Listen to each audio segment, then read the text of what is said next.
So sabi nga po, ang lahat ng mga nasulat noon, sila po ay nasulat para sa ating ikatututo.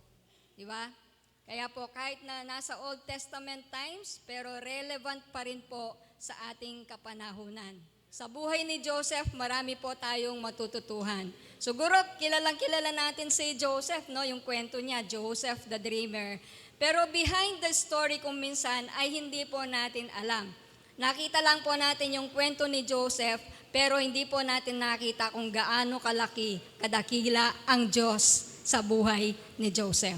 Kaya ngayon pong temang ito, quarter na ito, nawa po makita natin ng personal sa mga buhay po natin kung gaano kadakila ang Diyos sa ating mga buhay. Amen? So pag sinabi po natin God's providence, hindi lamang po yung provision niya.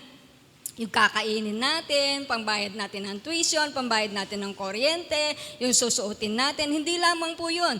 Kundi yung tuloy-tuloy na pagkalinga, no, yung pagmamahal, yung pag-sustain ng Diyos, pag-iingat niya, pag-protection niya sa bawat buhay natin. Saan man tayo naroroon, anumang panahon, nandyan po ang kanyang providence. No po? Yun po yung pag sinabi nating providence. No?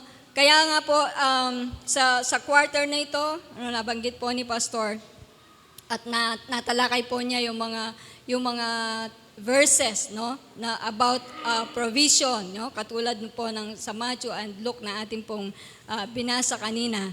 Pero sa mga susunod pong mga araw, no po, magsisimula po tayo dun sa kapanganakan ni Joseph hanggang dun sa panahon na siya na po ang governor ng Egypt.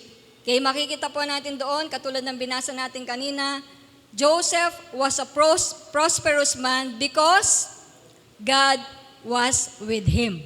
Okay?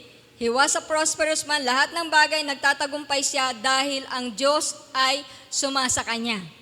Ang Diyos po ba ay sumasa atin? At hindi lamang po siya sumasa atin, di ba? Hindi lang with us, no? Sumasa atin. Hindi lang with us, kundi within us. Nananahan ng Diyos sa buhay po natin.